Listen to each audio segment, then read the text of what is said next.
Hey guys, Steve Zalunardo here with Remax West, Zalunardo Associates. We're going to do a segment where Curious Chris is going to ask me some real estate questions, so we'll go from there.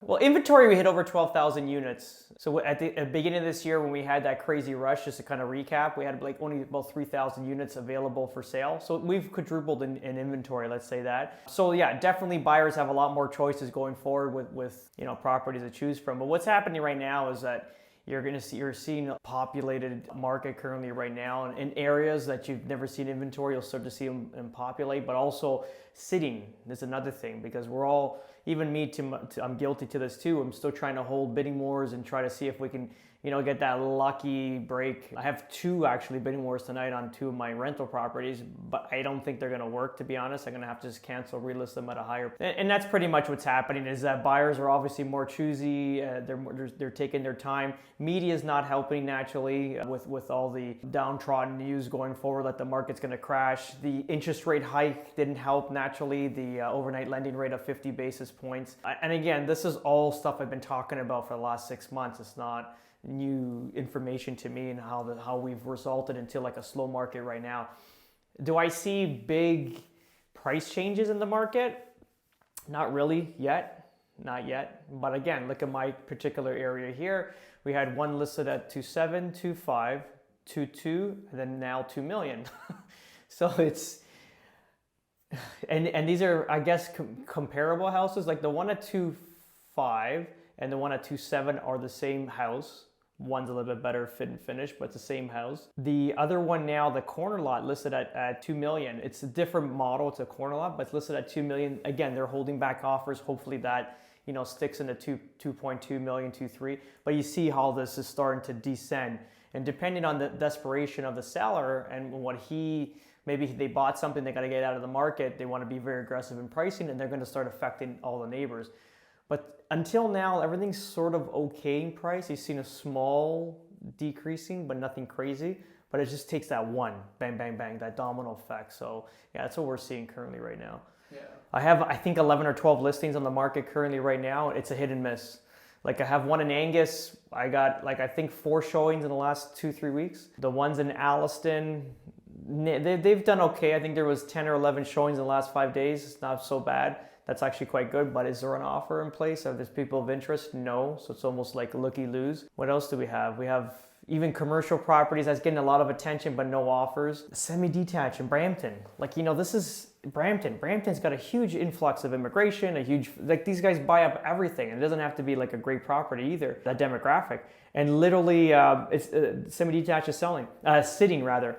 So let's look at this. So we have a semi-detached that the neighbor that actually shares the bricks and the like, I'm talking direct neighbor, sells, so it's the same house, sells for $1,260,000 in Feb, and now we're listed at $1,080,000, and we got one offer at $1,150,000. My clients refused, and we're still going to no offers. We had 20 showings in the last, let's say, 10 days, and still nothing coming to. I showed it yesterday. Hopefully, maybe I'm a better salesperson than the other realtors. Maybe I can get something done. I don't know. We'll see.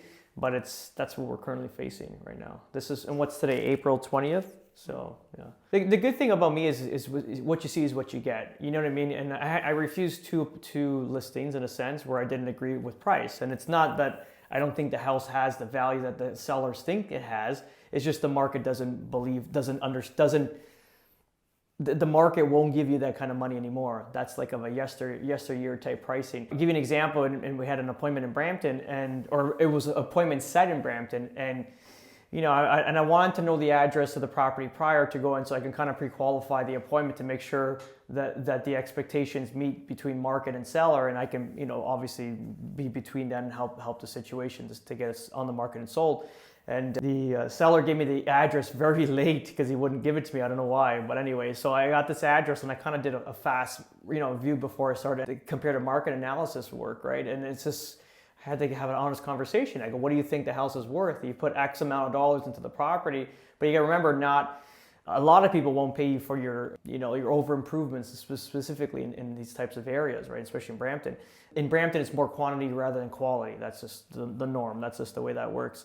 So, I had to had to be honest and be, transparent with what I thought. Could I have taken another listing if I gave them their price? Yeah, of course. But what does that do? It creates frustration between seller and realtor. Obviously, there's bad relationship, and you're creating stigma on the property. You set it up on the market way overpriced, and you're going to have to keep adjusting the price down to meet where the buyers are willing to pay for this property. So I don't want to be part of that. So yeah, seller wasn't overly thrilled with me. I got off the phone quite quick. But what am I going to do? I'm a professional. It's like you're going to your doctor and asking about an operation, and you're telling the doctor how to do the operation rather than listen to the doctor. I think it's, it should be collaborative. I get it. But also, if someone's gone to school for 10, 15 years regarding, their craft, I think you should, listen to them, right? Yeah, so that's where we're currently at now. So right now it's basically telling all your sellers right up front what's happening. And I've always had good dialogue with them even prior to going to market. Even like the house is sitting now in Brampton, that about a month prior to them getting to market, I already told them market's shifting, we need to sell before we buy. But their concern was, if we sell now, then we can't find anything, then we're a family of 5, like where are we gonna go? So that was their concern. They hedged the risk, and now it's a little bit of punishment right now because we're sitting there and we've already committed to another property and we need to sell this with a slight margin of sale error, because I think it's only got $20,000 gap to make this thing. If they go below that 20K gap in a descending market currently right now, then they won't get financing for the new property. You see where we're ending up now. And again, I've pre-warned this. I had this conversation repeatedly, and I like to put everything in a text message just in case, maybe someone calls me out and says, oh, you didn't tell me that, but I can always pull up past scripts, because it's best to have everything up front so everyone can make the right decisions. I don't know. I have no idea. Everyone tells me, because I'm selling a bunch of assets, I'm unloading a bunch of product right now, personal investments, and everyone's like, the game is to hold. I get it. I'm the biggest promoter of that. Hold real estate forever, never sell it. That's how you make money. The problem is right now is that we've reached astronomical heights in 0 to 60, and it's just too fast, right? Like Bugatti speed, 2 seconds 0 to 60 here, and it's literally, the value was never there. It was just an overinflated market, lack of inventory, and the government let everyone run wild with it. And this is where we're at now, this totally hyped up market. Everyone's saying, well, you should hold, you're going to be fine, this and that, but this is not also economic charge. This is also politically charged.